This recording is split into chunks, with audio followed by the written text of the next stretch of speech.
하겠습니다. 저는 오늘 여러분과 함께 그리스도인의 영적 제사 이런 제목을 가지고 은혜를 나누고자 로마서 12장 1절과 2절을 보면요, 1절에는 그러므로 형제들아 내가 하나님의 모든 자비하심으로 너희를 권하노니 너희 몸을 하나님이 기뻐하시는 거룩한 산 제물로 드리라.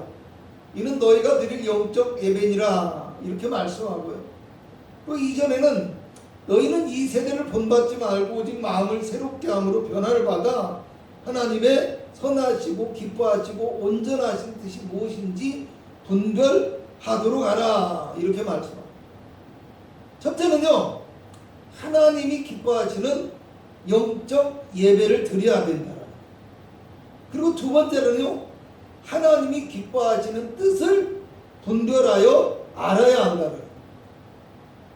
그리스도인의 예배가 오늘날 감염병 또 사회적인 여러 가지 영향 이런 것에 의해서 위축되고 축소되고 또 그동안에 우리가 드렸던 어떤 일반적인 예배의 형태나 일반적인 공동체의 모습을 유지하지 못하고 있어요. 지금 현실이 그런 거예요. 이것 때문에 우리가 예배의 감격을 온전히 누리지 못하고 있고요. 우리의 신앙마저도 때로는 위축되는 이 어려운 현실을 우리가 경험하고 있습니다. 하지만 또 이것을 다른 면에서 우리가 생각해 본다면요, 이것으로 인해서 우리가 어떤 예배의 소중함과 가치를 깨닫는 기회가 될 수 있다는 거예요. 그리고 또 우리가 어느 곳에서 어떤 형태로 예배를 드릴지라도 우리가 보다 더 간절한 마음으로 주님을 바라고, 그리고 또 그것을 통해서 우리가 믿음을 온전히 지키기 위한 어떤 신앙의 노력을 우리 스스로 기울여 볼 수 있는 그런 기회가 될 수도 있지 않을까, 이런 생각을 해보게 되죠. 여러분, 시편 51편 16절에 보면 다윗이요, 주께서는 제사를 기뻐하지 아니하시고 번제를 기뻐하지 아니하신다라고 이야기를 하면서 17절에 뭐라고 했냐면 하나님께서 구하시는 제사는 상한 심령이다. 하나님이요, 상하고 통회하는 마음을 주께서 멸시하지 아니하실 것입니다. 이렇게 고백해요. 호세아서 6장 6절에 보면요, 하나님께서 나는 인내를 원하고 제사를 원치 아니하며 번제보다 하나님 아는 것을 원하노라. 이렇게 말씀하셨어요. 여러분, 믿음을 가지고 살아간다는 많은 그리스도인의 어떤 잘못된 신앙생활 가운데 그 모습 중에 하나가 예배만 드리고 예물만 드리면 신앙생활을 그래도 잘하는 편이다, 이렇게 스스로 위로하고 스스로 착각하며 살아가는 것입니다. 하지만 성경은 믿음의 사람들의 진정한 예배를 뭐라고 하냐, 상한 심령과 통회하는 마음이고 하나님의 뜻을 알고 그 뜻을 몸소 실천하는 영적인 예배, 이 영적인 예배가 드려져야 된다 라고 말씀합니다. 오늘 성경 본문에는 그리스도인이 드려야 될 삶의 영적인 제사에 대해서 말씀하고 있습니다. 찬송의 제사를 드리고 선은 행함과 나눠주기를 잊지 말라고 해요. 또 순종과 복종의 삶을 살아갈 때 믿음의 삶에서 진정한 유익, 그러니까 믿음의 영향력이 있고 믿음의 열매를 허락받는 그런 삶을 살아갈 수 있게 된다라는 이야기. 그래서 첫 번째로 우리가 15절을 함께 읽어보도록 합니다. 시작. 그러므로 우리는 예수로 말미암아 항상 찬송의 제사를 드리자. 하나님께 드리자. 이는 그 이름을 증언하는 입술의 열매니라. 예수로 말미암아 항상 찬송의 제사를 드리자고. 오늘 우리의 입술로 열매를 맺어서 하나님께 드려야 한다는 거예요. 그런데 혹시 오늘 우리는 찬송의 열매가 아니라 우리 입에서 어떤 남에게 해를 끼치고 불평하거나 원망하거나 비난하거나 또 욕설로 입술을 보장하는 그런 어리석은 모습은 아닌가. 우리 입술이 하나님을 기쁘시게 하는 아름답고 달콤한 열매를 내는 것이 아니라 입에서 독하고 쓰레쓴 열매를 내품고 있지는 않는가. 그래서 다른 사람에게 상처를 주고 고통을 주고 하나님의 교회를 어지럽히는 모습은 없는가, 우리가 생각해 볼 수 있어야 됩니다. 여러분, 호세아서 14장 2절에는요 이렇게 말씀해요. 너는 말씀을 가지고 여호와께로 돌아와서 아뢰기를 모든 불의를 제하시고 선한 바를 받으소서. 우리가 입술로 수송아지를 대신하여 드리겠습니다. 이렇게 입술로 수송아지를 대신해서 드리겠다. 선한 바를 받으시라는 거예요. 여러분, 말 한마디로 천냥빛을 갚는다는 말처럼 우리의 입술의 열매가 어쩌면요 송아지를 드리는 것보다 더 크고 효과적이고 아름답고 능력 있는 예배가 될 수 있다라는 거예요. 나아가서 이사야서 43장 21절에는요 이 백성은 내가 나를 위하여 지었나니 나를 찬송하게 하려 함이라 이렇게 말하죠. 우리를 창조하신 목적, 우리를 구원해 주신 목적도 우리의 찬송을 받으시기 위함이라는 거예요. 특별히 오늘 성경이 찬송의 제사를 그 이름을 증언하는 입술의 열매라고 했어요. 뭐하는? 증언하는.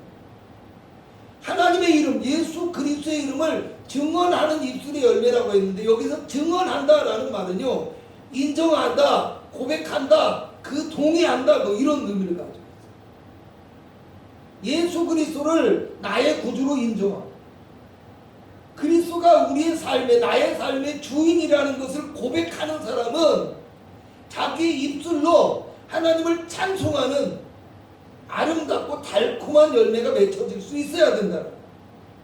그러므로 오늘 우리의 예배가 비록 각각의 처소에서 영상을 통해서 예배하고 있지만 우리의 고백, 입술의 찬송, 이것을 하나님이 반드시 받아주신다라는 것을 믿으시고 늘 항상 주님을 찬송하며 높이는 삶의 예배가 앞서서 드려질 수 있기를 주님의 이름으로 부탁을 드리겠습니다. 두 번째로요 16절을 읽어보도록 합니다. 시작. 오직 선을 행함과 서로 나누어 주기를 잊지 말라. 하나님은 이 같은 제사를 기뻐하시느니라. 아멘. 선을 행함과 나누어 주기를 잊지 말라고. 이러한 제사를 하나님이 기뻐하신다는 거예요. 에베소서 2장 10절에는요 우리는 그리스도 예수 안에서 선한 일을 위하여 지으심을 받은 자다라고. 또 야고보서 4장 17절에는요 사람이 선을 행할 줄 알고도 행하지 아니하면 죄라고 얘기해요. 마태복음 25장 40절에 가니까요 너희가 여기 내 형제 중에 지극히 작은 자 하나에게 한 것이 곧 나에게 한 것이다 라고 이야기해요. 특별히 오늘 성경은요 선을 행함과 나누어 주기를 잊어버리지 말아라. 무슨 얘기예요? 해도 되고 안 해도 되는 것이 아니라 우리가 이와 같은 삶을 반드시 잊지 말고 실천할 수 있어야 된다.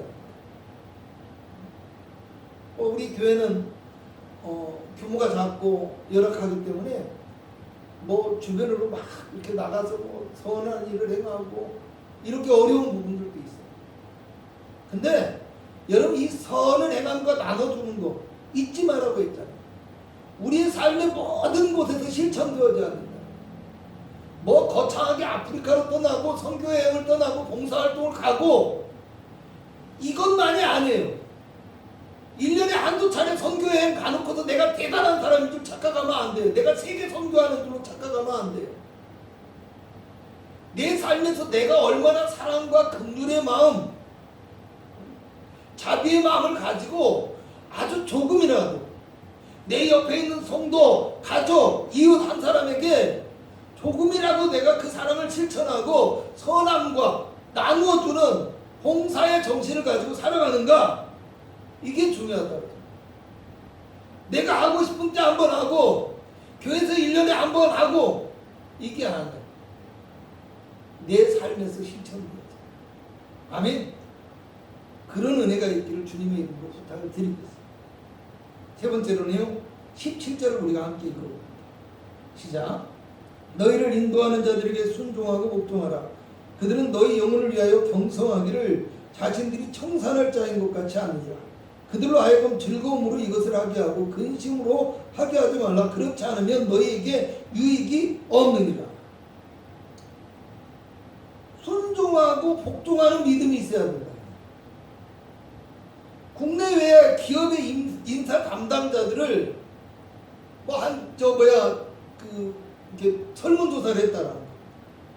과거에. 그런데 98%가 직원을 채용할 때 그 사람의 능력도 중요하지만 지원하는 그 사람의 성격 특성이 어떤가, 이것에 따라서 그 사람이 합격할 건지 불합격할 건지가 정해진다. 무슨 얘기예요? 얼마나 조직 안에서 잘 조화를 이룰 수 있고, 또 얼마나 상관의 지시를 잘 알고 따를 수 있는지, 또 얼마나 조직을 위하여서 일할 만한 어떤 마음의 자세가 충분히 되어 있는지, 그걸 보는 거예요. 여러분, 사무엘상 15장 22절에 보니까요, 여호와께서 번제와 다른 제사를 그 목소리를 청종하는 것을 좋아하신 것 같이 좋아하시겠나이까. 순종이 제사보다 낫고 듣는 것이 순양의 기름보다 나으니이다. 이렇게 말했어요. 한마디로 순종이 없는, 순종이 결여된, 그죠? 순종하지 않는 제사와 예배는 유익을 얻지 못한다. 제사의 효과를 충분하게 보장받지 못한다. 또 오늘 성경에요, 복종이라는 말을, 내가 원하고 내가 이해할 수 있는 것뿐만이 아니라 그렇지 않은 것일지라도 내가 따를 줄 알고 조화와 화평을 이룰 줄 알고 그런 믿음의 사람들. 또 어떤 것이 있습니까? 주님이 다스리실 것이다. 주님이 이루실 것이다. 주님의 뜻대로 인도하실 것이다. 보다 더 주님을 향한 깊고 큰 믿음을 가지고 그 확신 가운데서 나아갈 수 있다는 거. 할렐루야. 오늘 우리는요, 그리스도와 함께 그리스도의 십자가를 따라 살아가는 사람. 그리스도의 십자가는 자기의 뜻이 아니라 하나님의 뜻을 따라서 행하는 것이었습니다. 그리고 그게 믿음이에요. 오늘 우리도 삶에서 내 뜻이 아니라 하나님의 뜻을 따라서, 때로는 내 뜻과 맞지 않더라도 순종하고 복종할 줄 알아요. 그것이 하나님의 역사를 이룰 수 있는 능력 있는 방법이라는 것, 깨달으시기를 주님의 이름으로 부탁을 드리겠습니다. 결론적으로 말씀드리겠습니다. 오늘 성경 17절의 마지막은 그렇지 않으면 너희에게 유익이 없느니라, 이렇게. 무슨 얘기예요? 찬송의 제사를 드리지 아니하면, 그죠? 선을 행하지 아니하면, 또 뭐예요? 순종과 복종이 없는 제사는 제사의 효과를 볼 수 없다. 반대로 이렇게 행할 때 너희가 응답을 받고 너희가 유익된 예배를 드리고 너희가 하나님의 기뻐하심을 얻을 것이다 라는 뜻이 되어질 수 있다. 마음으로 드려지는 영적인 예배가 선행되지 않는 어떠한 신앙생활과 예배도 성도에게 도움과 유익이 될 수 없다는 거예요. 그러므로 오늘 우리의 삶에서 늘 항상 하나님을 찬송할 줄 아는 믿음의 사람이 되시기 바랍니다. 또 하나님의 선하신 뜻을 우리의 삶 속에서 실천할 줄 아는, 그렇죠? 연례 행사처럼 특별한 때만이 아니라 늘 삶에서 그리스도의 사랑이 있고 긍휼과 자비가 넘쳐나는 하나님의 사람다움이 우리에게 있어야 된다. 또 내 삶에서 그리스도를 신뢰함으로 믿음과 순종과 복종의 삶이 우리에게 실천되어져. 그래서 순종할 줄 아는 믿음의 사람, 그죠? 이렇게 되어짐으로 진정으로 우리가 하나님이 받으시며 하나님이 축복하시는 영적인 예배의 사람이 될 수 있게 주님의 이름으로 부탁을 드리겠습니다.